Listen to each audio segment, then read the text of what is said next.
السلام علیکم۔ بسم اللہ الرحمن الرحیم۔ آج کشف المحجوب کا دوسرا پارٹ ہے یہ، اور یہ علم کے تعلق سے ہے۔ تو پہلا پارٹ ہو گیا پچھلے ہفتے میں، اور ابھی یہ دوسرا پارٹ ہے۔ تو یہاں شروع کرتے ہیں علم ذاتی باری تعالیٰ کے شرائط سے، کیونکہ اصول ہے کچھ اسلام کے اندر کہ ہم کو کس طریقے سے ہمارے اعتقاد ہونے چاہیے اور اس کا علم ہمارا کیسا ہو۔ تو اس کے لیے جو بزرگان دین نے ہم لوگوں کو اصول دیے ہیں وہ چیز کو سمجھنا ہے۔ تو سب سے پہلے ذات باری تعالیٰ کے علم کی شرط یہ ہے کہ ہر عاقل و بالغ یہ اعتقاد رکھے کہ حق تعالیٰ موجود اپنی ذات میں قدیم بے حد و حدود ہے اور اس کا کوئی مکان اور جہت نہیں۔ یعنی یہ یقین رکھنا ہر مسلمان کے لیے ضروری ہے سب سے پہلے کہ اللہ، یہ شرط جو ہے وہ عقل والے اور بالغوں کے لیے ہے، جن کو یقین رکھنا ہے، اعتقاد رکھنا ہے کہ اللہ قدیم ہے۔ قدیم یعنی جس کا کوئی شروع نہ ہو، پرانا، کہیں سے کوئی اللہ کی شروعات نہیں ہوئی، اللہ شروع سے ہے، کوئی اس کی شروع نہیں ہے کہ جہاں سے ہم یہ کاؤنٹنگ بتا سکے کہ اس جگہ سے شروع ہے۔ تو ایسی کوئی چیز نہیں ہے، یہ یقین رکھنا سب سے پہلی شرط ہے ایمان کے لیے۔ اور اس کی کوئی حد نہیں ہے کہ کسی وہ حد میں آ جائے، کسی دائرے میں آ جائے تو وہ بے حد و حدود ہے، کوئی حد نہیں ہے اس کی۔ اور کوئی مکان نہیں ہے اس کا کہ جس میں وہ رہے، کوئی مکان نہیں ہے۔ اور کوئی جہت یعنی کوئی سبب نہیں ہے اس کے پیدا ہونے کا یا اس کے آنے کا، کوئی سبب نہیں ہے ایسا کہ ہم یہ سمجھے کہ اللہ کیسے پیدا ہوا، اس طرح کی کوئی چیز نہیں ہے۔ وہ خود سے ہے، اس کی کوئی شروعات نہیں ہے، کوئی سبب نہیں ہے، کوئی اس کی وجہ نہیں ہے۔ یعنی ہم کوئی چیز بھی ایسی پکڑ نہیں سکتے، کوئی حد بھی نہیں ہے اس کی، وہ لامحدود ہے، اس کا مکان نہیں ہے۔ یہ شرطوں میں ہے کہ ایک مسلمان کو عقیدہ کیا رکھنا ہے۔ کوئی مخلوق اس کی مانند نہیں، کوئی بھی مخلوق، جو بھی چیز پیدا ہوئی ہے وہ اس کی جیسی نہیں ہے، اور نہ اس کے بیوی بچے ہیں، وہ بیوی بچوں سے بھی پاک ہے، نہ اس کے بیوی ہے نہ اس کے بچے ہیں۔ تمہاری عقل و خیال میں جو صورت ہے، یعنی ہمارے خیالوں میں جو صورت آتی ہے جو ہم نے دیکھی بھی نہیں، وہ بھی صورت جو آتی ہے، ایک تو صورت ہوتی ہے جو ہم نے دیکھا ہے، کچھ صورتیں ایسی ہوتی ہیں جو ہم نے دیکھی بھی نہیں ہے لیکن وہ بھی تمہارے خیال میں آتی ہے۔ وہ اس کا پیدا کرنے والا ہے، سب کا وہی خالق ہے، وہی باقی اور ارشاد، کیونکہ وہ سب چیز کو پیدا کرنے والا، جو بھی تمہارے وہموں میں، گمان میں، خیال میں، صورت میں جو آتا ہے اس کو پیدا کرنے والا وہی ہے۔ تو اللہ ارشاد فرماتا ہے لیس کمثلہ شیء وہو السمیع البصیر، کوئی شے اس کی مثال نہیں۔ قرآن شریف میں اللہ کیا فرماتا ہے؟ کوئی بھی شے، کوئی بھی چیز، جس چیز کو تم جانتے ہو، تمہارے گمان میں ہے، تمہارے خیال میں ہے، تمہارے وہم میں ہے، جو بھی چیز ہو، کیونکہ ہر وہ چیز جو صورت رکھتی ہے، وہ ہر چیز کوئی بھی اللہ کے مثل نہیں، یعنی اس کے مانند نہیں، وہی سننے والا اور دیکھنے والا ہے۔ دوسرا آگے بڑھتے ہیں، علم صفاتی باری تعالیٰ کے شرائط۔ اب یہ تو ذات باری تعالیٰ کے شرط ہو گئی کہ وہ خود سے ہے، اس کی ذات کسی سے نہیں ہے، وہ لامحدود ہے، یہ بھی سمجھ میں آ گیا، اسی کوئی حد و غایت نہیں ہے کہ کہیں پہ اس کو محدود کیا جا سکے، کسی دائرے میں لایا جا سکے، ایسی وہ شے نہیں ہے، اور اس کے مثل کوئی نہیں ہے، اس ذات کے جیسا کوئی نہیں ہے۔ یہ پہلی شرط ہے، تو یہ ذاتی باری تعالیٰ کی شرط ہے۔ اب علم صفات باری تعالیٰ کی شرط، پہلے علم ذاتی باری تعالیٰ کہ ہم کو یہ اللہ کی ذات کا علم ہونا چاہیے۔ اب یہ علم صفات باری تعالیٰ، تو اللہ کے صفات کا علم۔ صفات باری تعالیٰ کے علم کی شرط یہ ہے کہ عاقل و بالغ یہ اعتقاد رکھے اس کی تمام صفتیں اس کے ساتھ ہے، مطلب یہ کہ اس کی صفتیں نہ تو اس کی ذات ہے اور نہ اس کا غیر۔ اب اس کو سمجھنا ہے کہ اللہ کی صفتیں کیسی ہوتی ہیں۔ علم صفات باری کے شرائط یہ ہے، جیسے ہم نے ذات اور صفات دو علیحدہ علیحدہ چیز ہے ہم لوگوں کے لیے، لیکن اللہ کے لیے نہیں ہے۔ مخلوق کے لیے ذات و صفت الگ ہوتی ہے اور اللہ کے لیے وہ دونوں ایک ہے، کیونکہ اللہ کوئی بھی چیز باہر سے حاصل نہیں کر رہا ہے۔ جیسے مثال لوں میں، کوئی انسان دنیا میں پیدا ہوا، اس کے بعد وہ ڈاکٹر بنا، تو وہ ڈاکٹر دنیا میں آ کے بنا ہے۔ آج اس کی صفت کیا ہے انسان کی؟ کہ وہ ڈاکٹر ہے، اس کو ڈاکٹر کہا جائے گا. کوئی ڈرائیور ہے، کوئی الگ الگ کام کرنے والے، کوئی اکاؤنٹنٹ ہے، کوئی وکیل ہے، کوئی جج ہے، جو بھی کام کرتا ہو، کوئی انجینئر ہے، کوئی کرکٹر ہے، یہ اس کی صفتیں ہیں. یہ تمام صفتیں اس نے دنیا میں آ کے سیکھی ہے. اس کی ذات سے وہ الگ ہے. وہ پیدا ہوا تب سے وہ کرکٹر نہیں تھا، وہ ڈاکٹر نہیں تھا، وہ انجینئر نہیں تھا. لیکن اللہ وہ رحیم ہے، وہ کریم ہے، وہ جبار ہے، وہ قہار ہے. جتنے بھی اس کے صفاتی نام ہے، وہ اس کی صفتوں کے نام ہے، وہ اس کی ذات سے الگ نہیں ہے. وہ بعد میں ایسا کچھ حاصل نہیں کیا اس نے کہ کوئی صفت اس میں بعد میں آئی ہو. وہ پہلے سے ہی ویسا ہے. تمام صفتیں اس کی ذات میں پہلے سے ہی موجود ہے. لیکن بشر میں، انسانوں میں ویسا نہیں رہتا. ان میں وہ صفتیں بعد میں آتی ہے. لیکن اللہ میں وہ سب تمام چیزیں اس کے ساتھ ہے، کیونکہ اس کی صفت اس کی غیر نہیں ہے، اس سے الگ نہیں ہے. لیکن انسان کی صفت اس کی غیر ہے. اس نے وہ چیز دنیا میں سیکھی ہے، اس نے حاصل کی ہے، وہ لے کے پیدا نہیں ہوا تھا. لیکن اللہ کی ذات کے ساتھ اس کی صفتیں موجود ہے. اس کی صفت بعد میں نہیں آئی، بعد میں پیدا نہیں. وہ رحیم پہلے سے رحیم ہے، اس کی صفت ہے. وہ کریم پہلے سے کریم ہے.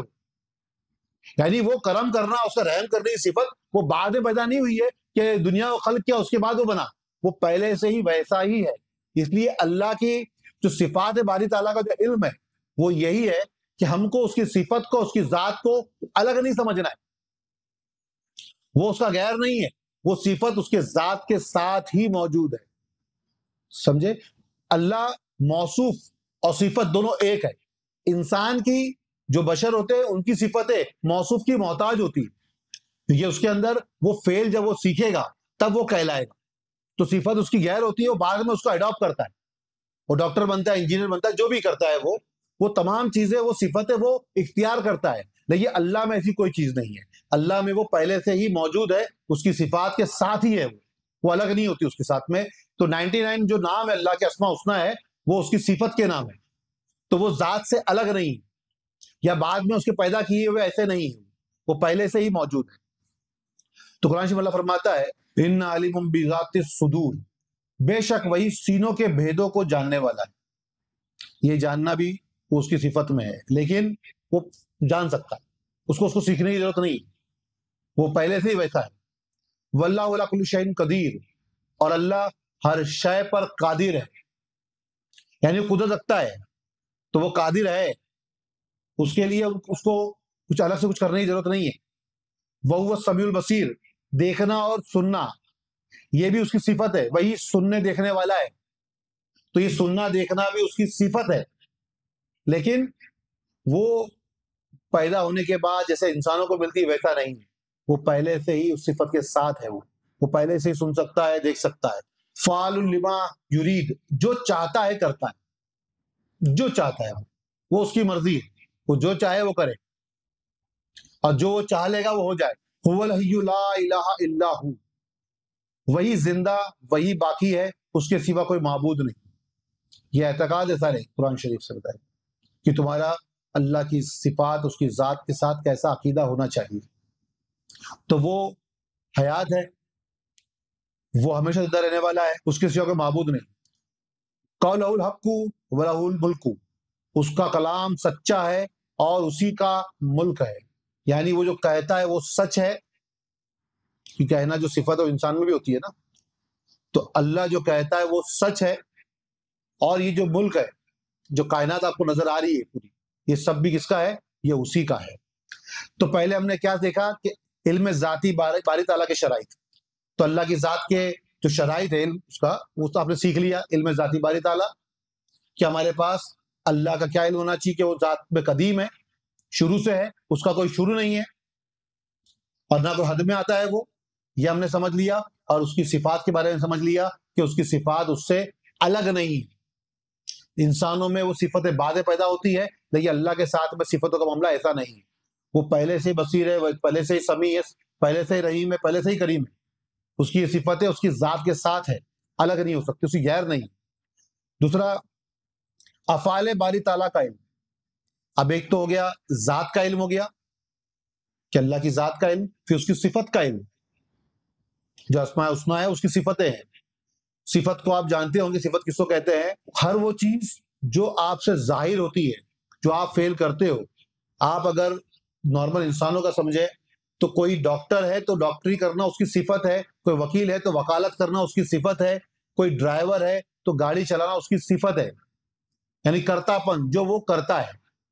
اللہ بھی کچھ کرتا ہے، اللہ رحیم ہے، رحم کرتا ہے، اللہ کریم ہے، کرم کرتا ہے، لیکن وہ صفتیں الگ نہیں ہے۔ انسان تمام صفتیں دنیا میں کے سیکھتا ہے، اللہ کے ساتھ ایسی سیکھنے والی کوئی چیز نہیں۔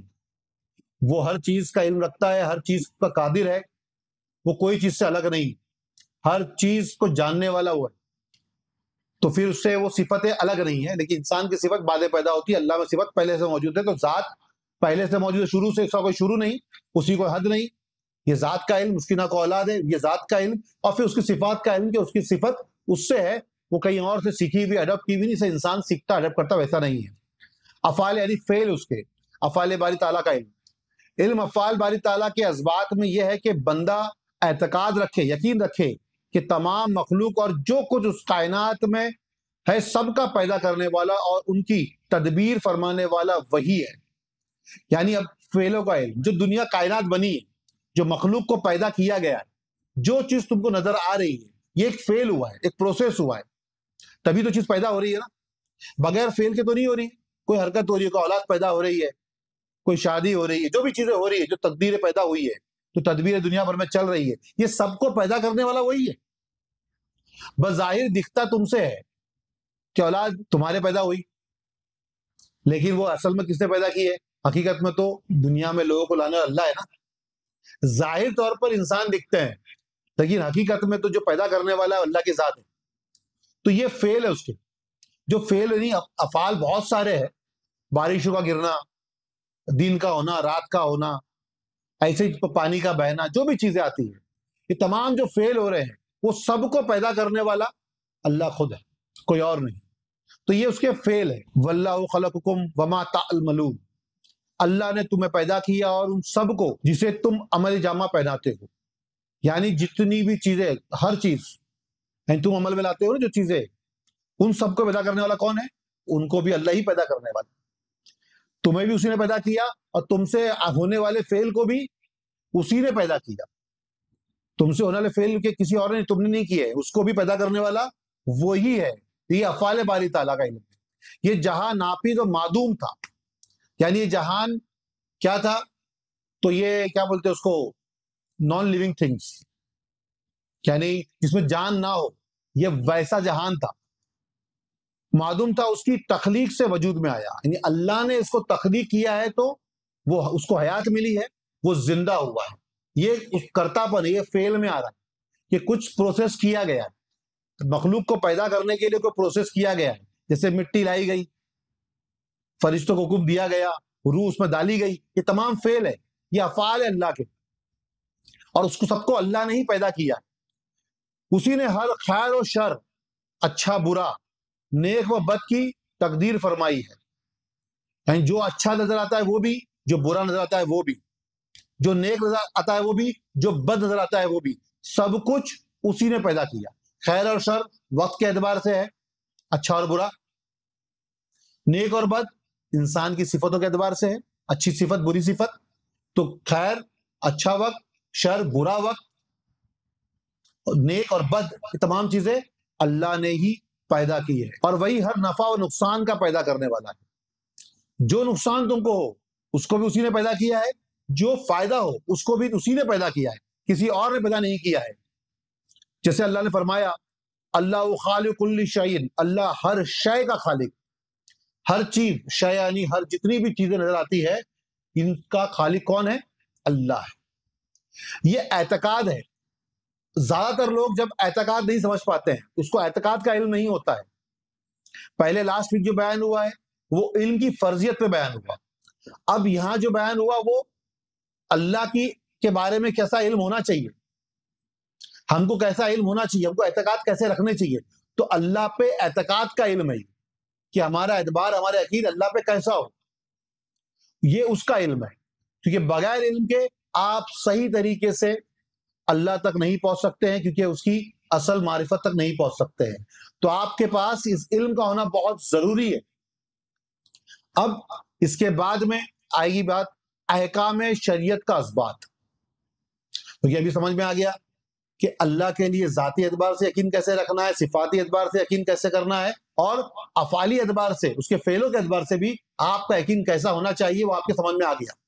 اب آگے بڑھتے ہیں احکام شریعت کا اثبات، یعنی جو شریعت کے حکم ہوئے اس کے دلائل، اس کی شرطیں، اس کے ثبوت۔ احکام شریعت کے اسباب کے دلیل یہ ہے کہ بندہ اعتقاد رکھے کہ اللہ تعالیٰ کی طرف سے ہماری جانب معجزات اور خارق عادت کے ساتھ خدا کے بکثرت رسول مابعوث ہوئے ہیں، اور ہمارے رسول احمد مصطفیٰ صلی اللہ علیہ وسلم خدا کے برحق رسول ہیں۔ یعنی یہ احکام شریعت اعتقاد ہے کہ سب سے پہلے اللہ نے بہت سارے ہمارے پہ حکم دیے، اور وہ حکم دینے کے لیے بہت سارے نبیوں کو بھیجا ہے، رسولوں کو دنیا میں بھیجا ہے۔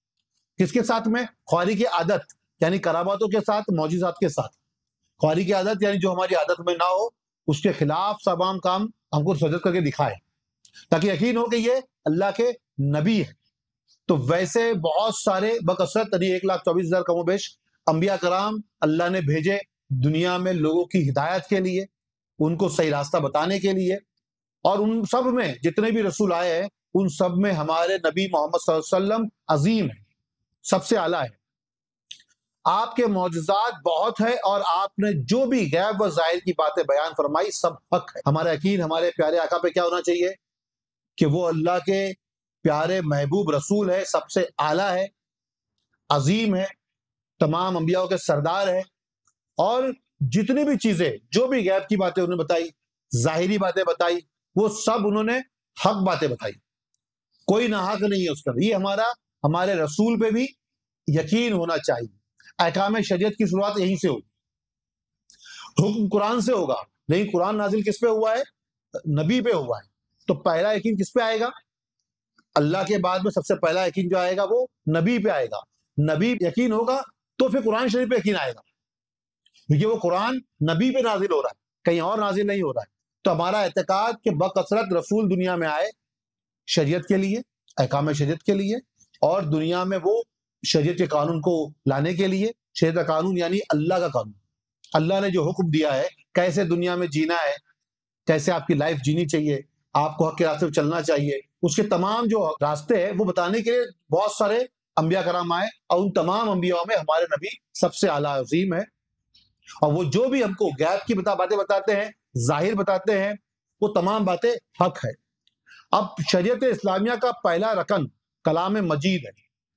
جیسے ہی شریعت اسلام سٹارٹ ہوگی تو پہلا کیا ہوگا؟ کلام مجید یعنی قرآن شریف۔ سب سے پہلے قرآن شریف میں بہت سارے حکم ہوں گے۔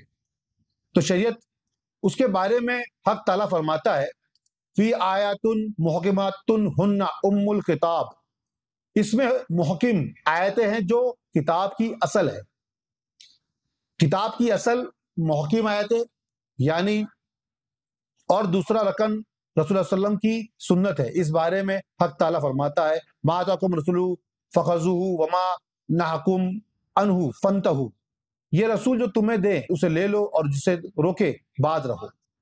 یعنی اللہ فرما رہا ہے پہلے تو قرآن شریف میں، قرآن شریف کی پہلی آیت محکمات کی آیت جو محکم کی گئی۔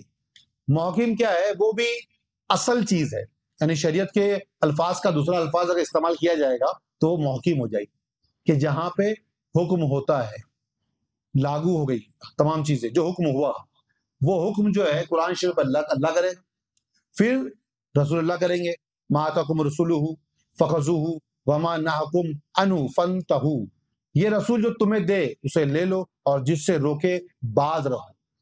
تو اللہ نے قرآن شریف میں کچھ حکم دیے تمام چیز کے، کیسے دھندا کرنا ہے، کاروبار کیسے کرنا ہے، نکاح کیسے ہوگا، طلاق کیسے ہوگا، تمام دنیا بھر کے حکم قرآن شریف میں آ گئے۔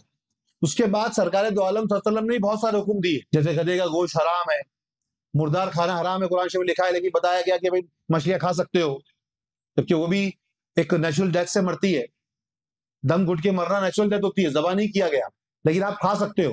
تو آپ کو اجازت کس نے دی ہے؟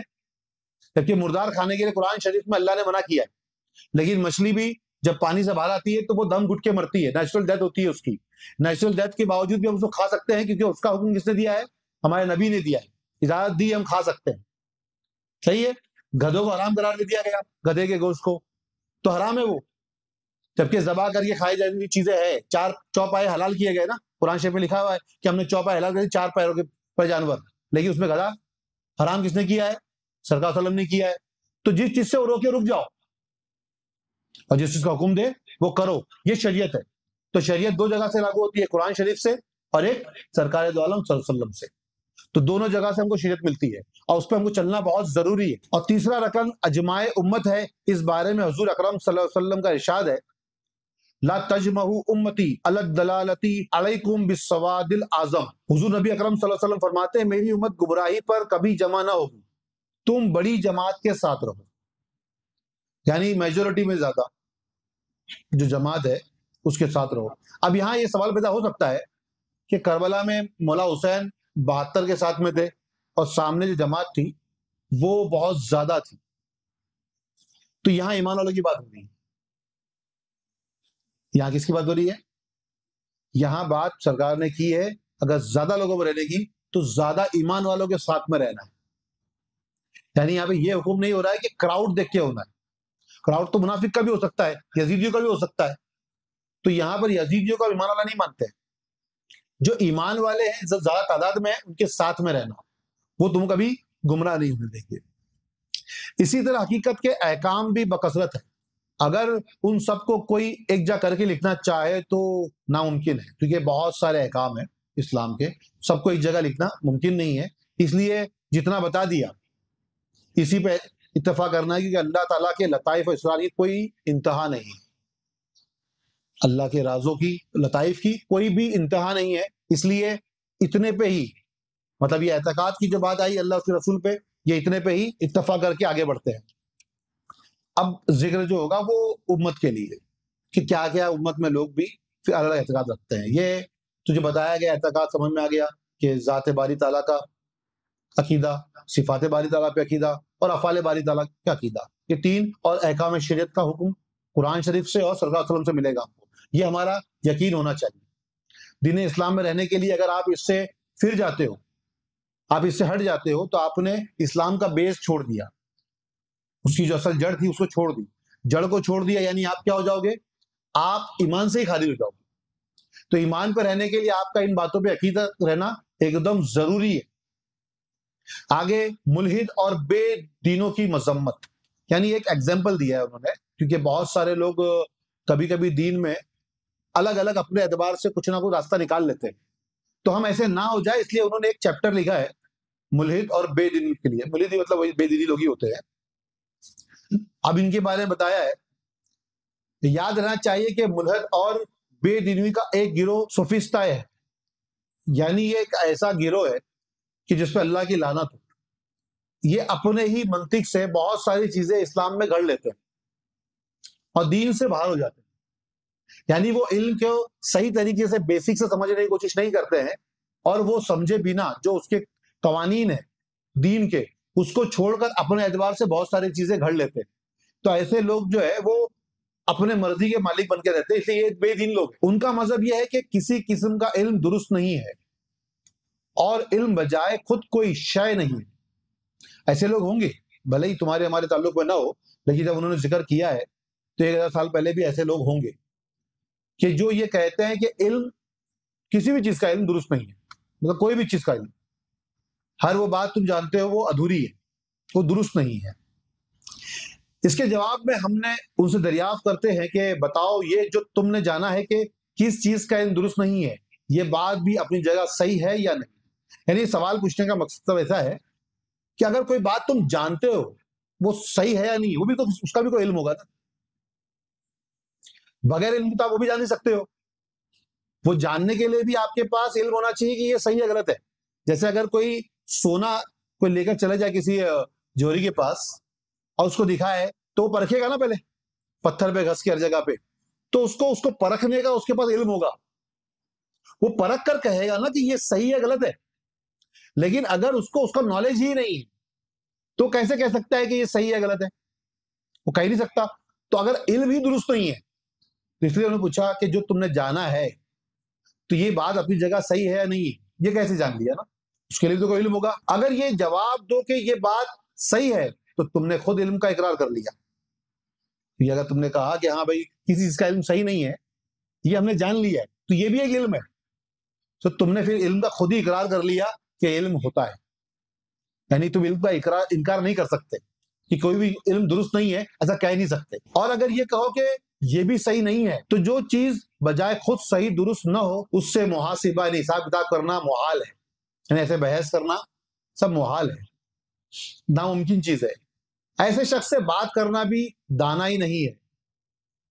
بے دینوں کا گروہ جو اس نظریہ پر باتیں کرتا ہے اور خیال رکھتا ہے کہ ہمارا علم کسی چیز میں صحیح نہیں ہے، لہذا ہر چیز کے علم کو ترک کرنا اس کے ثابت کرنے سے زیادہ کامل ہے. یعنی کیا ہوتا ہے کہ اگر کوئی بات آ جائے علم کی کہ ہم کہیں کہ یہ چیز ایسی ہے، اس کنڈیشن بتانے کے لیے، ثابت کرنے کے لیے، یعنی دنیا گول ہے، اس کو ثابت کرنے کے لیے بہت علم لگے گا.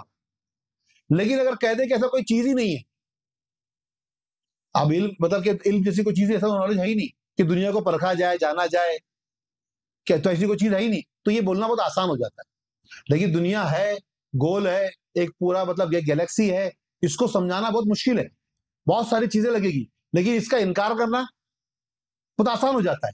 تو علم کا انکار کرنا بھی اتنا آسان ہو جاتا ہے اس کو ثابت کرنے سے. تو جو لوگ ہیں اس کو ترک کرتے ہیں، اس کی وجہ یہی ہے. لہذا علم کے ذریعہ علم کی نفی ترک محال ہے.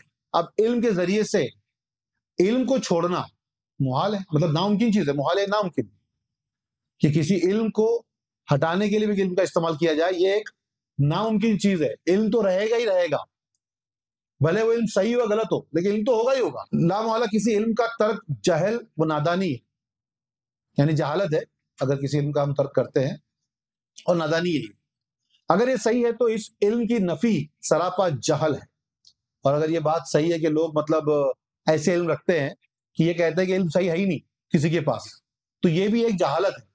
اور اس کا ترک کرنا سراسر حماقت و جہالت ہے، کیونکہ جہالت قابل مذمت اور قبیح صفت ہے، اور یہ کہ جہل قرینہ کفر و باطل ہے.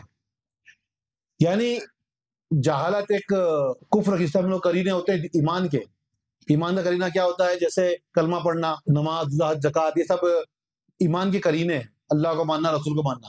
ویسے ہی جہالت پہ کھڑے رہنا یہ کفر کا رکن ہے. یعنی پہلا رکن ہے جہالت، جہاں اللہ کے بارے میں پتہ نہ ہو، رسول کے بارے میں پتہ نہ ہو، قرآن کے بارے میں پتہ نہ ہو، اور اس کے بارے میں جاننے کی کوشش بھی نہ ہو، تو یہ جہالت ہے. اور جہالت کیا ہے؟ تو یہ کفر کا ایک رکن. جیسے ایمان کے رکن ہے کلمہ پڑھنا، اللہ رسول پہ ایمان لانا، ویسے جہالت کا ہی رکن. حق کو جہل سے کوئی القا نہیں ہے. حق ہے، اس کا جہالت سے کوئی لینا نہیں. یہ بات تمام مشائخ طریقت کے برخلاف ہے. جب عوام اس کی احمقانہ باتیں سنیں گے تو ان کو یہ کہنے کی جرأت ہوگی کہ تمام اہل تصوف کا مذہب یہی ہے. یعنی کچھ ایسے لوگ ہیں جو اپنے آپ کو صوفی بتاتے ہیں اور ان کا اس طریقے کا عقیدہ ہوتا ہے. تو لوگ عوام جب سنتی ہے تو ان کو لگتا ہے کہ سب تمام صوفیوں کا عقیدہ ایسا ہی ہوگا، لیکن ایسا نہیں ہے.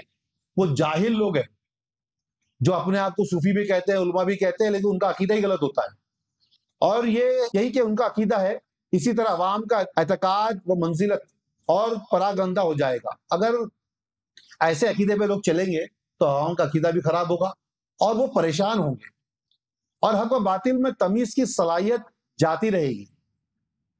یعنی حق اور باطل کی تمیز جو پیدا ہوتی ہے وہ علم سے پیدا ہوتی ہے. اگر انسان کے پاس علم ہے کہ یہ کھرا سونا ہے اور یہ کھرا سونا نہیں ہے، تبھی تو وہ صحیح اور غلط کا فیصلہ کر پاتا ہے کہ یہ صحیح ہے غلط ہے. لیکن اگر علم کا انکار کر دیا جائے تو پھر تو صحیح اور غلط کی تمیز ہی ختم ہوتی چلی جائے گی. اور جب وہ صحیح اور غلط کی تمیز ہی چلی جائے گی تو پھر دین اپنی اصل حقیقت کو نہیں رہ سکتا ہے. لہٰذا ان کی باتوں کو خدا کے حوالہ کرتے ہیں تاکہ ملحدوں اور بے دینی اپنی گمراہی میں بھٹکتے رہیں. یہ ان کو اگر سمجھانا ہوگا تو اللہ ہی سمجھائے گا، اگر وہ چاہے گا تو قبول کر لے گا. تو اللہ کی گردنیں پکڑتا تو ان کی حالت اس سے بہتر ہوتی، اور دین کی روایت کے حکم کو بھی ہاتھ سے نہ چھوڑتے، محبوبان خدا کو ناپسندیدہ مکروہ نہ کہتے، اور اپنی حالت کو بہتر بنانے کی کوشش کرتے. یعنی جو بزرگان دین ہے ان کو برا نہ کہتے اور اپنے آپ کو ان کے راستے پہ چلا کر سدھارنے کی کوشش کرتے. کیونکہ جو بزرگان دین کا علم ہے اس علم کا انکار تم نہیں کر سکتے ہو، اس کو اقرار کرنا پڑے گا. اور جو بزرگان دین کا علم مطلب سرکار دو عالم صلی اللہ علیہ وسلم کی جو شریعت ہے، شریعت طریقہ کی، تو آگے بات آئی یہ سب چیزوں کی. لیکن ابھی تو ہم صرف اعتقادوں پہ بات کر رہے ہیں. یہ بھی علم ہے، یہ یقین کا علم ہے، نہیں ہمارا عقیدہ کیا ہو. اعتقاد یعنی بہت ساری باتوں کا یقین ہے نا، اس لیے اس کو عقیدے کو جمع میں کہیں گے تو اعتقاد کہیں گے.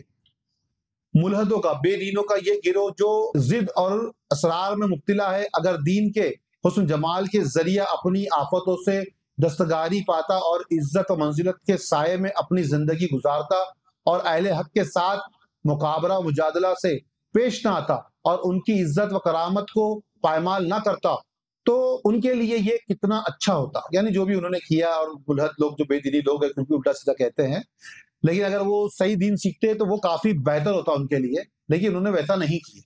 بہرحال سیدنا داتا گنج بخش رحمۃ اللہ علیہ فرماتے ہیں کہ مجھے ایک ایسے شخص سے بحث کا اتفاق ہوا جسے لوگ علم سے منسوب کر کے اہل علم خیال کرتے تھے، یعنی عالم سمجھتے تھے بہت بڑا، حالانکہ وہ رونت و تکبر کی کلاه کا نام علم، کلاه یعنی ٹوپی، یعنی ایک تکبر گھمنڈ کی ٹوپی پہنا ہوا ہے، وہ کہنے کے لیے تو وہ عالم ہے لیکن وہ جو کلاه پہنا ہوا ہے وہ تکبر گھمنڈ کی پہنا ہوا ہے، اور نفسانی پیروی کا نام سنت اور شیطان کی موافقت کا نام ائمہ کی سیرت رکھے ہوئے تھے.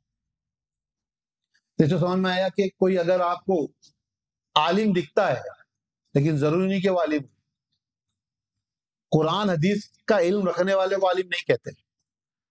قرآن حدیث کا کسی کو علم ہو اس کو عالم نہیں کہتے. عالم کس کو کہتے ہیں؟ جس کا دل تکبر گھمنڈ سے ہی پاک، وہ اپنے علم کے ذریعے سے لوگوں کو نیچا نہ دیکھتا ہو اور وہ لوگوں کے سامنے اپنے علم کے ذریعے سے فائدہ لینے کی کوشش نہ کرے، عزت سے ہو، مال سے ہو، کسی بھی چیز سے وہ فائدہ اٹھانے کی کوشش نہ کرے. ویسے شخص عالم ہوتے ہیں، اس کے بنا جو لوگ ہوتے ہیں وہ عالم نہیں ہوتے. اثناء بحث میں اس نے کہا، یعنی بحث کے دوران اس نے کہا ملحدین کے 12 گروہ ہیں. ملحد یعنی ملحد جانتے ہو، ملحد یعنی جو لوگ بے دینی ہوتے ہیں جن کا دین سے کوئی تعلق نہیں ہے، ایسے لوگ. ایک گروہ وہ صوفیہ کا ہے، یعنی 12 گروہ اس نے کہے، اس میں سے ایک صوفیہ کا ہے. تو داتا گنج صوفی ہے. تو انہوں نے جواب میں کہا اگر ایک گروہ اہل تصوف کا ہے تو باقی 11 گروہ تم میں سے ہوں گے، تم عالموں میں سے ہوں گے. جس نے 12 گروہ کو اس نے ایسا کہا ہے کہ ملحدین میں سے ہے، تو ملحدین میں سے 12 گروہ ہیں. تو داتا گنج نے جواب میں کہا کہ ایک گروہ تو ہو سکتا ہے کہ صوفیہ میں سے ہو، لیکن 11 گروہ ائمہ سے ہے. اس کا مطلب مگر ایک گروہ خود کو تم میں سے 11 گروہ کے مقابلہ میں خوب اچھے طریقہ سے محفوظ رکھ سکتا ہے.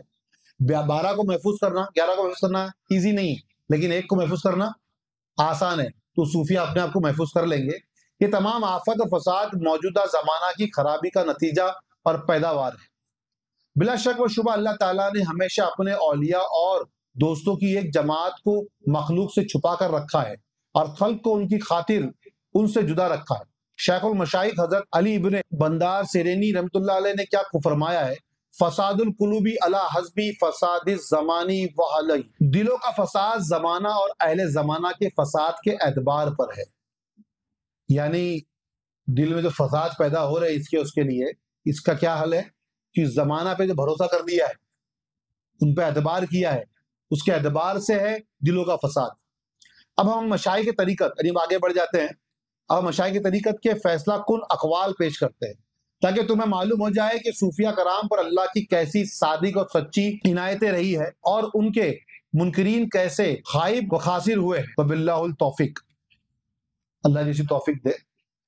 اثبات علم میں اقوال مشائخ، یعنی یہاں پہ تو ہم نے جو پہلے اقوال جو بیان کیے علم کے بارے میں، اثبات یعنی ثبوت، علم کے ثبوت میں اقوال مشائخ. حضرت محمد بن فضیل علیہ رحمہ فرماتے ہیں کہ علوم 3 طرح کے ہیں. علوم یعنی علم کی جمع، تو 3 ہے اس لیے انہوں نے علوم کہا کہ علوم 3 طرح کے ہیں. ایک علم من اللہ، دوسرا علم مع اللہ، اور تیسرا علم با اللہ. اس کو تیسرا جو ہے اس کو علم معرفت کہتے ہیں کیونکہ تمام انبیاء اولیاء نے اسی سے اللہ تعالیٰ کی معرفت پائی ہے. جب تک انہیں اس کی معرفت نہ ہوئی منزل عرفان حاصل نہ ہوئی. یعنی اب تک کہ اللہ کا وہ علم جو معرفت والا علم ہے جو اللہ سے ہے، جو تمام علم تو اللہ سے ہی ہے، الگ نہیں ہے، لیکن اس کے بھی الگ الگ طریقے ہیں. تو 3 طریقے بتائے. تو اللہ کا علم، علم معرفت جو اس کو پہچاننے کا، جب تک وہ حاصل نہ ہو تب تک وہ منزل و قدرت وہ حاصل نہیں ہوتی ہے. اس لیے کہ محض کوشش و محنت کے ذریعہ حصول معرفت و ذات حق کے عرفان کے لیے منقطع ہے. یعنی آپ کوشش کر کے کبھی بھی معرفت حاصل نہیں کر سکتے. کوشش کرنے سے معرفت حاصل نہیں ہوتی ہے، کیونکہ بندے کا علم بہت کم ہے. معرفت ذات حق کی علت نہیں بن سکتا، کیونکہ بندے کا علم بہت کم ہے. وہ اس کا ذریعہ نہیں بن سکتا ہے کہ وہ اپنے علم کے ذریعے سے اللہ کی معرفت حاصل کر سکے. اللہ کی معرفت تو صرف اور صرف اللہ کی عطا سے ہی حاصل ہو. یہ پہلا ہے. در حقیقت معرفت الہی کی علت اللہ تعالیٰ ہی کی ہدایت اور اس کی عنایت پر ہے. اللہ ہی ہدایت کر سکتا ہے معرفت کے لیے، اور اللہ ہی عطا کر سکتا ہے. تو یہ بات سمجھ میں آ گئی کہ معرفت اللہ سے ہی حاصل ہوگی، وہی ہدایت کر سکتا ہے اور اس کی عنایت سے ہی ملے گا. علم اللہ کا نام علم شریعت ہے، یہ اللہ سے ہی ہے، اللہ کی عطا کردہ ہی ہے. کیونکہ حق تعالیٰ نے ہماری طرف احکام نازل کر کے اس کی ادائی ہم پر لازم قرار، یعنی یہ ہم کو کس سے حاصل ہوا ہے؟ قرآن شریف سے. علم اللہ کیا ہے؟ یہ اللہ کی طرف سے حاصل ہونے والا جو قرآن شریف سے ہم کو حاصل ہوا ہے. علم اللہ کا نام علم مقامات، علم طریق حق اور اولیاء کرام کے درجات کا بیان ہے، لہذا اس کی معرفت شریعت کی پیروی کے بغیر صحیح نہیں ہوتی. اسی طرح شریعت کی پیروی اظہار مقامات کے بغیر درست نہیں. یعنی یہاں پہ دو بات کہی گئی، شریعت کے بنا طریقت کا علم سود مند نہیں ہے، اور طریقت کا علم شریعت کے بنا، اور شریعت کا علم طریقت کے بنا لازمہ ملزوم ہے. اگر کوئی انسان صرف اور صرف شریعت کا علم سیکھے اور طریقت کا علم کا انکار کر دے تو ویسا ہی ہے جیسے کوئی شخص طریقت کا علم سیکھے اور شریعت کا علم کا انکار کر دے. آج کوئی اگر شریعت کا علم کا انکار کرے تو لوگ اس کو بے دین کہیں گے، اس کو کیا کہیں گے؟ کہ ایمان سے پھرا ہوا ہے. اسی طریقے سے اگر کوئی طریقت کے علم کو نہ سیکھے اور اس کا انکار کر دے تو ویسا ہی ہے جیسے شریعت کا علم کا انکار کرنے والا بندہ ہے. حضرت ابو علی شقفی علیہ رحمہ فرماتے ہیں، العلیم حیات القلوب من جہلی والنور العینی من الظلمات. جہالت اور تاریکی کے مقابلہ میں علم دل کی زندگی اور آنکھوں کا نور ہے. یعنی جہالت یعنی آپ کو سمجھ میں آئے گا کہ بھئی جو ان پڑھ ہے نا، ان پڑھ بولو گے ایک سمجھانے طریقہ ہے، لیکن جاہل پڑھے لکھے بھی ہوتے ہیں. اور تاریکی یعنی اندھیرا، اس کے مقابلہ میں علم دل کی زندگی. علم کیا ہے؟ دل کی زندگی ہے اور آنکھوں کا نور ہے. مطلب یہ ہے کہ جہالت کے خاتمے سے دل کی حیات اور کفر کی تاریکی دور ہونے سے آنکھوں کی روشنی یقینی ہے. جس کو معرفت کا علم نہیں اس کا دل جہل سے مردہ ہے. یعنی جس کو اللہ کی معرفت حاصل نہیں ہے اس کا دل کیا ہے؟ جہل سے، یعنی اپنی جہالت کی وجہ سے مردہ دل ہے اس کا. جب انسان کو معرفت اللہ کی حاصل ہوتی ہے تبھی اس کا دل زندہ ہوتا ہے.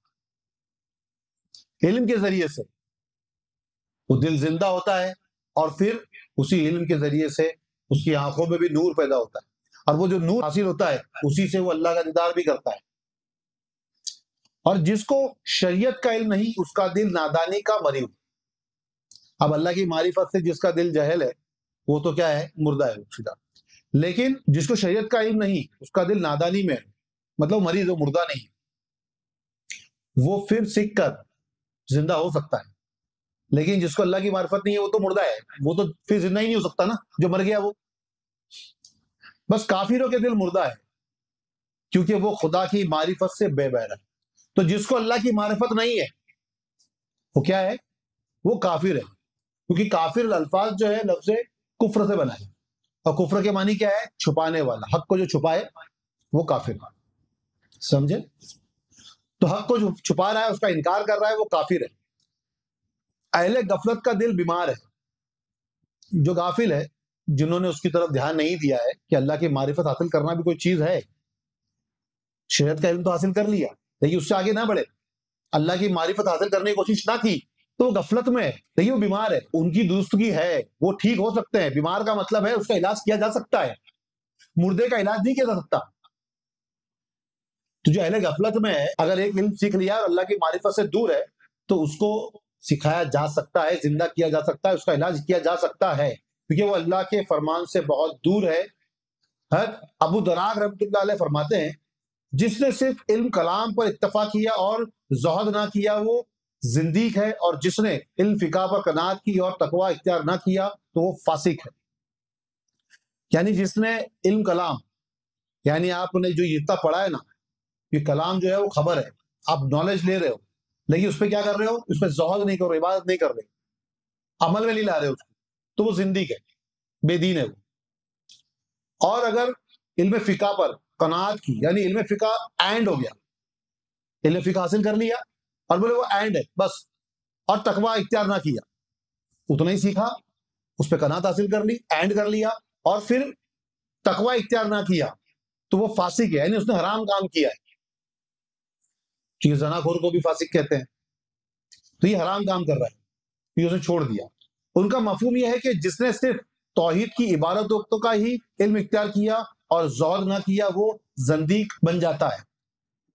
یعنی توحید کا صرف عبادت یعنی پڑھ کے علم حاصل کرنا کہ اللہ ایک ہے، لیکن اس کو عمل میں نہ لانا، یعنی اگر اللہ ایک ہے تو کیسا ہے، وہ ایک ہے تو کیسا ہے، اس کی توحید وحدانیت میں کیسی ہے، ہر چیز کو جاننے کی کوشش نہیں کی، اس کو عمل میں نہیں لیا، تو وہ زندیق بن جاتا ہے، کیونکہ صرف اس عبادت پہ اس کا یقین ہے، اللہ کی توحید کو اصل اس کی حقیقت میں حاصل نہیں کیا اس نے۔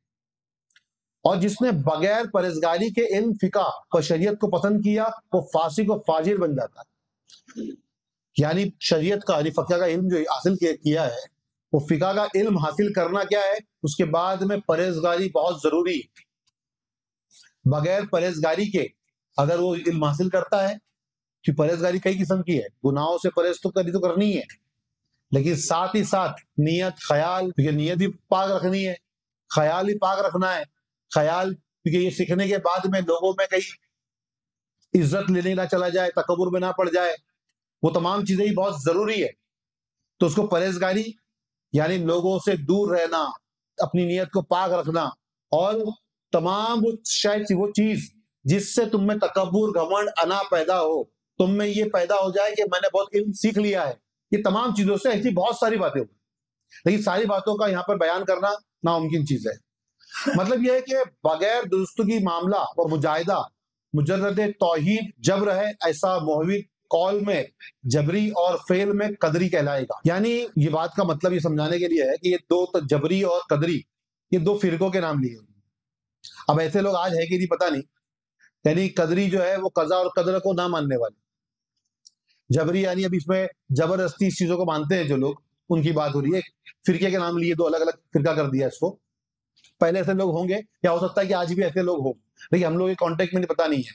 قضا اور قدر یعنی جو چیز تخلیق ہوئی ہے اس کا اینڈ بھی ہوگا، یہ ایسا کچھ ہوا ہی نہیں ہے، ایسا ماننے والے لوگ بھی ہے۔ اور جبری یعنی اس کو کئی طریقے ترجمے اس کے، تو اس کے زبردستی کے بھی ہے، قول میں جبری یعنی زبردستی کرنے والے، اور فعل میں قدری، کہنے میں الگ اور ماننے میں، فعل میں، عمل کرنے میں قدری ہے۔ جب تک قدری و جبری کے درمیان صحیح راہ اختیار نہ کیا جائے، یہ قول بھی حقیقت انہی بزرگ کا ہے کہ جسے ایک اور جگہ بیان فرمایا ہے کہ التوحید جبروت فوق القدر، توحید کا مقام جبر سے پست اور قدر سے اونچا ہے۔ توحید کا مقام کوئی چھوٹی چیز نہیں ہے، یعنی انہوں نے اس کو ایک قول سے بیان کرنے کی کوشش کی، لیکن جبر سے پست، پست سے نیچے، اور قدر سے اونچا، کہیں دنیا سے مخلوق پیدا ہوئی ہے، یہ تمام چیزیں جو قضا اور قدر دنیا میں موجود ہے، ان سب سے بھی توحید کا مقام تو بڑا بلند ہے، وہ چھوٹا مقام نہیں ہے۔ لہذا جس نے علم توحید کو درستگی معاملہ کے بغیر محض اس کی عبارتوں کو اختیار کیا اور اس کے زد اور نفی کی طرف متوجہ نہ ہوا، زہد کی روش پر نہ چلا، وہ زندیق ہو جاتا ہے۔ اگر توحید کو صحیح طریقے سے نہ سمجھا جائے تو پھر صرف عبارتوں سے سمجھنے کی کوشش کی کہ بس میں پڑھ کے سمجھ لوں گا توحید کو، تو ویسا انسان زندیق ہو جاتا ہے، یعنی بے دین ہو جاتا ہے، دین سے خارج ہو جاتا ہے۔ جب وہ توحید کو صرف عبادت سے سمجھنے کی کوشش کرتا ہے، یہ توحید عبادت سے سمجھنے کی چیز نہیں ہے۔ توحید کو سمجھنے کے طریقے بہت الگ ہیں، توحید کا مقام بڑا اونچا ہے جو لفظوں میں نہیں آ سکتا۔ کہنے کے لیے ہم نے کہہ دیا لا الہ الا اللہ، لیکن لا الہ الا اللہ سے کل کائنات میں جتنی بھی شے ہے اس کی نفی ہو جاتی ہے۔ جب تک کہ وہ نفی عبارتوں میں ہے تو کیا حاصل کرو گے؟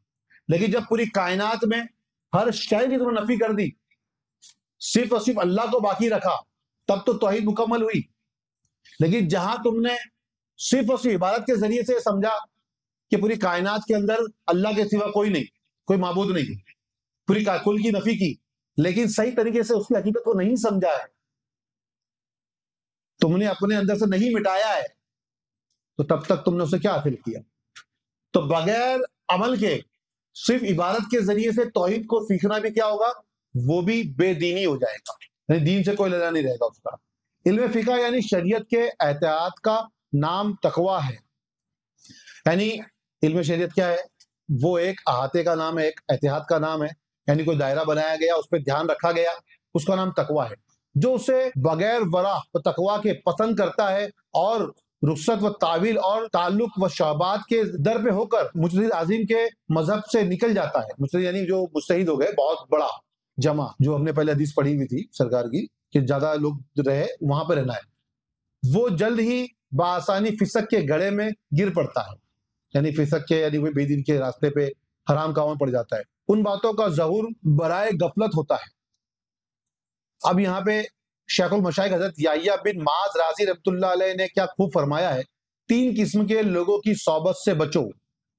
یہ بڑا معنی خیز ہے، ہر کسی کو سمجھنا چاہیے کہ 3 قسم کے کون لوگ ہیں۔ یہ تو دین کی بات ہو رہی ہے، دین کے اندر، باہر جو برے لوگ ہیں ان کی بات نہیں ہو رہی ہے، دین کے اندر 3 لوگوں سے بچنا ہے۔ معنی خیز بات ہے، ہر کسی کو بچنے کی ضرورت ہے، ہم کو، تم کو، ہر کسی کو 3 قسم کے لوگوں سے بچنے کی ضرورت ہے۔ تو ایک غافل علماء سے، دوسرے مداہنت کرنے والے فقراء سے، تیسرے جاہل صوفیاء سے۔ یہ 3 لوگوں سے بچنے کی ہر کسی کو ضرورت ہے۔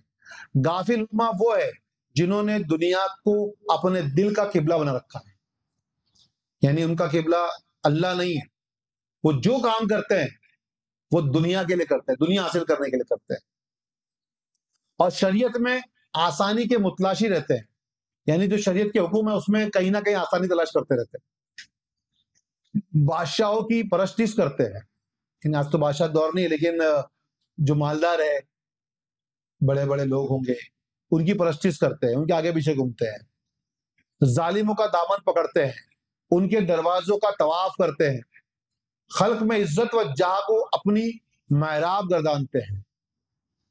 محراب رسول کی جگہ پہ وہ کس کو اپنا لیتے ہیں؟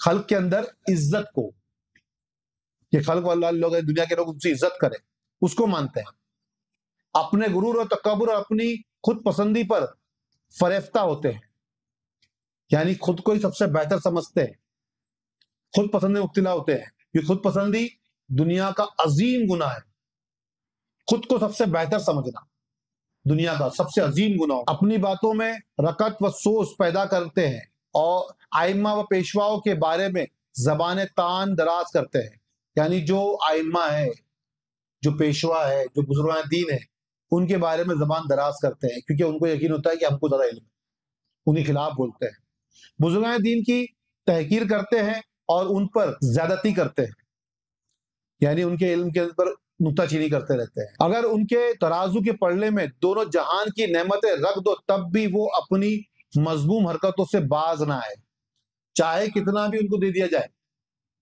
لیکن وہ اپنی ایسی حماقت والی حرکتوں سے باز نہیں آئیں گے۔ یہ علماء سو ہے، کینہ و حسد کو انہوں نے اپنا شعار مذہب لیا ہے۔ آج ایسے بہت سارے علماء دیکھے ہوں گے، اگر کوئی ایک عالم آگے بڑھتا ہے تو دوسرا اس سے چڑھتا ہے، کوئی پیر فقیر آگے بڑھتے ہیں تو بھی چڑھتا ہے، تو ایسے بہت سارے لوگ ہوں گے، علماء سے چڑھنے والے، بزرگان سے چڑھنے والے آج بھی ہوں گے، تو یہ برے علماء ہیں۔ بھلا ان باتوں کا علم سے کیا تعلق؟ علم تو ایسی صفت ہے جس سے جہل یعنی جہالت اور نادانی کی باتیں ارباب علم کے دلوں سے فنا ہو جاتی ہے۔ جو علم والے ہوتے ہیں ان سے نادانی اور جہالت تو دور ہوتی ہے۔ تو یہ دنیا سے محبت کرنا کیا یہ علم ہے؟ کیا یہ دانش کی ہے؟ دانائی تو وہ چیز ہے جب یہ چیز آ جاتی ہے تو دنیا کی محبت ویسے بھی ختم ہو جاتی ہے۔ انسان کے اندر علم آ جائے، حقیقی علم حاصل کر لے وہ، تو وہ دانا ہو جاتا ہے، عقل مند ہو جاتا ہے، اور جو عقل مند ہوتا ہے وہ کبھی بھی فنا ہونے والی چیز سے محبت نہیں کرتا ہے، جو باقی رہنے والی چیز ہے اس سے محبت کرتا ہے۔ اگر کوئی چیز ایسی ہو کہ آپ کے ہاتھ میں برف ہے، اس سے محبت کر سکتے ہو کیا؟ نہیں کر سکتے ہو، کیونکہ وہ تو ختم ہو جائے گا، کچھ دیر کے بعد میں تمہارے ہاتھ میں نہیں رہے گا وہ۔ تو یہ دنیا بھی تو ویسے ہی ہے کہ جس کو تم بچا نہیں سکتے ہو وہ تو فنا ہو جائے گی۔ تو جو فنا ہو جائے گی چیز، اس سے اگر محبت کرتے ہو تو یہ تو بہت بڑی گمراہی ہے، یہ بہت بڑی جہالت ہے۔ تو علم یہ تمام چیزوں کی محبت کو دل سے ہٹا دیتا ہے، تبھی تو وہ بزرگان دین کہلاتے ہیں۔ کہ جن کے دلوں میں دنیا کی کوئی محبت نہیں. اور مداحنت کرنے والے فقراء، مداحنت یعنی چاپلوسی، کیسے فقراء بھی ہے جو چاپلوسی کرتے ہیں، جو ہر کام میں اپنی خواہش کے مطابق کرتے ہیں جیسا ان کو چاہیے، اللہ کی مرضی سے کوئی لینا نہیں، اگرچہ وہ باطل ہی کیوں نہ ہو، وہ اس کی تعریف و مداح کرتے رہیں، یعنی بھلے برائی کیوں نہ ہو ان کا مطلب پورا ہونا چاہیے. اور جب کوئی کام ان کی خواہش کے خلاف ہوتا ہے، چاہے وہ حق ہی کیوں نہ ہو، تو وہ اس کے مذمت کرتے ہیں. صحیح بات بھی ان کی مرضی سے نہیں ہو رہا ہے تو اس کے خلاف کھڑے ہو جائیں گے. اور مخلوق سے ایسا سلوک کرتے ہیں جس میں جاہ و مرتبہ کی طمع ہوتی ہے، یعنی ان کی عزت اور کی خواہش ہوتی ہے. اور عمل باطل پر خلق سے مداحنت کرتے ہیں، یعنی اس سے چاپلوسی کریں گے برے کاموں کے لیے. جاہل صوفیہ وہ ہے جن کا کوئی شیخ اور مرشد نہ ہو. بہت سارے آج کل ایسے بن کے بیٹھے ہیں کہ میں فلاں سے مرید ہو گیا ہوں، میں تو سرکار صلی اللہ علیہ وسلم سے مرید ہوں، میں تو غوث پاک کا مرید ہوں، لیکن اس نے کچھ حاصل کیا ہی نہیں ہے، خالی کہنے کے لیے کسی سے مرید ہو گیا ہے. تو آپ فرماتے ہیں کہ جاہل صوفیہ وہ ہے جن کا کوئی شیخ مرشد نہیں ہے اور کسی بزرگ سے انہوں نے تعلیم و ادب حاصل نہ کیا. مخلوق خدا کے درمیان بن بلائے مہمان کی طرح خود بخود ہی خود کو مطلب دعوت دے کے پہنچ جاتے ہیں اور کہتے ہیں کہ ہم صوفی ہیں، جبکہ انہوں نے ابھی کسی کا نہ ادب احترام سیکھا ہے، نہ کسی مرشد سے کوئی تعلیم حاصل کی ہے، کسی بزرگ کی صحبت میں نہیں رہے ہیں. وہ بغیر مرشد کی صحبت کے اپنے آپ کو صوفی کہلانا شروع کر دیا ہے. تو ایسے جاہل صوفیہ ہے. انہوں نے زمانے کی ملامت کا مزہ تک نہیں چکھا ہے. زمانے کی ملامت ہے، زمانہ جب برا بلا کچھ کہا ہی نہیں تم کو، تم اب تک جھکے ہی نہیں ہو، تم نے اپنے نفس کو مارا ہی نہیں ابھی تک. اندھے پن سے، اپنے اندھے پن سے بزرگوں کے کپڑے پہن لیے. اندھے پن سے، وہ تو اندھے ہی ہے، اور انہوں نے کیا کر لیا ہے؟ بزرگوں کے کپڑے پہن لیے صرف دکھاوے کے لیے.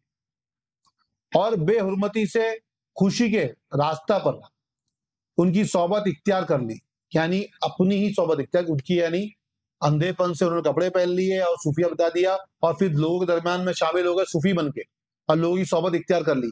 غرض کہ وہ خود ستائی ہے، خود ستائی میں مبتلا ہو کر حق و باطل کی راہ میں قوت امتیاز سے بیگانہ ہے. یعنی وہ خود کو ہی صوفی مان لیا ہے انہوں نے، اور خود کو بہتر سمجھ رہے ہیں وہ، اور انہوں نے ایسا کر لیا ہے کہ حق اور باطل دونوں کا جو امتیاز، جو فرق ہے، وہ بتانے میں ایک دم قاصر ہے، بتا نہیں سکتے ہیں وہ، کیونکہ ان کو پتہ ہی نہیں وہ سب چیزیں. یہ 3 گروہ ہیں جن کو شیخ کامل ہمیشہ یاد رکھے اور اپنے مریدوں کو ان کی صحبت سے بچنے کی تلقین کرے. تو ہم نے بھی تلقین کی کہ ایسے 3 گروہ، یعنی علماء سو، اور ایک ایسے فقراء کہ جو دنیا کی لالچ میں پڑے ہوئے ہیں، وہ چاپلوس لوگ، ان سے دور رہے. اور صوفی جو کسی بزرگ کی صحبت میں رہے بنا اپنے آپ کو صوفی کہتے ہیں، بزرگ بنا لیے ہے، لبادہ اوڑھ لیا ہے اور اپنے آپ کو فقیر کہتے ہیں. ایسے لوگوں سے بچنا ہے ہر کسی کو، کیونکہ یہ تینوں گروہ اپنے دعوے میں جھوٹے ہیں اور ان کی روش ناقص و نامکمل اور گمراہ کرنے والی ہے. حضرت ابو زید بستامی رحمۃ اللہ علیہ فرماتے ہیں، میں نے 30 سال تک مجاہدہ کیا، یعنی بہت ساری عبادت ہے کہ 30 سال تک، مگر مجھے علم اور اس کی پیروی سے زیادہ مشکل کوئی اور چیز نظر نہیں ہے. کتنا ہی مجاہدہ کیا، لیکن جو علم حاصل کیا ہے، علم کی کیا، کیونکہ علم حاصل کرنا آسان ہوتا ہے، اس کی پیروی کرنا بہت مشکل ہوتا ہے. یعنی جھوٹ نہ بولنا آپ جانتے ہو، لیکن اس پہ عمل کرنا بہت مشکل ہوتا ہے نا. علم آ گیا لیکن اس پہ عمل کرنا بہت مشکل ہے. ان کے فرمان کے مطابق یہ ہے کہ طبیعت کے نزدیک علم کے مطابق عمل کرنے کے مقابلہ میں آگ پر پاؤں رکھنا زیادہ آسان ہے. جتنا علم حاصل کیا ہے اس کی پیروی کرنے سے زیادہ آسان کیا ہے؟ آگ پر پاؤں رکھ دینا، وہ زیادہ آسان ہے. اور جاہل کے دل پر 1000 بار پورے صراط پر سے گزرنا اس سے زیادہ آسان ہے کہ ایک علمی مسئلہ سیکھے. یعنی جاہل ایسا ہے کہ بولے 1000 بار میں پورے صراط پہ چل سکتا ہوں لیکن ایک علمی مسئلہ نہیں سیکھ سکتا. فاسق کے لیے جہنم میں خیمہ نصب کرنا اس سے زیادہ محبوب ہے کہ وہ کسی ایک علمی مسئلہ پر عمل پیرا ہو جائے. فاسق کے لیے بہت مشکل کام ہے کہ وہ کسی ایک علمی مسئلہ کے اوپر عمل پیرا ہو، عمل کرے اس کے اوپر. اس سے زیادہ آسان کیا لگتا ہے اس کو؟ جہنم میں خیمہ گاڑ کے وہیں رہ جاؤ، لیکن یہ نہ کرنا. اے طالب راہ حق، کیونکہ یہاں پہ بات کس کو کہہ رہی ہے؟ اے طالب راہ حق، یہ حق کی راہ ہے. تمہیں لازم ہے کہ علم حاصل کر کے اس میں کمال حاصل کرو. کمال یعنی کامل، اکمل، مکمل، اور اس کے اوپر کمال. کمال درجہ ہوتا ہے. ایک کامل ہوتا ہے، اکمل ہوتا ہے، مکمل ہوتا ہے، اس کے اوپر کمال درجہ حاصل کرنا. بندہ کتنا ہی کامل علم حاصل کرنے علم الہی کے مقابلہ میں وہ جاہل ہی ہے. کتنا بھی علم حاصل کرو کہ اللہ کے علم کے سامنے تمہارا علم بہت کم ہوگا، وہ جاہل ہی ہو تم. تو جتنا ہو سکے اتنا علم حاصل کرو اور اس پہ عمل بھی کرنا ہے. اس لیے اسے چاہیے کہ وہ ہمیشہ یہی سمجھے کہ میں کچھ نہیں جانتا، کیونکہ بندہ بندگی کے علم کے سوا کچھ نہیں سیکھ سکتا. بندے کا علم بہت تھوڑا ہے، اور بندگی رائے خدا میں بہت بڑا حجاب ہے. اس فہم میں شعر ہے، کیونکہ اس کو سمجھ ہی سکتے زیادہ. علم کے ادراک سے عاجز رہنا ہی ادراک ہے. مطلب علم کے ادراک سے، علم کے یقین سے عاجز ہو جانا، وہی کیا ہے؟ وہی ایک علم کا ادراک یقین ہے. یعنی میرے پاس علم نہیں ہے، اس کا عاجز ہونا وہ کیا ہے؟ نیکوں کی راہ سے ہٹ جانا شرک کے برابر. یہ نیک لوگوں کی راہ سے ہٹنا وہ شرک کے برابر ہے.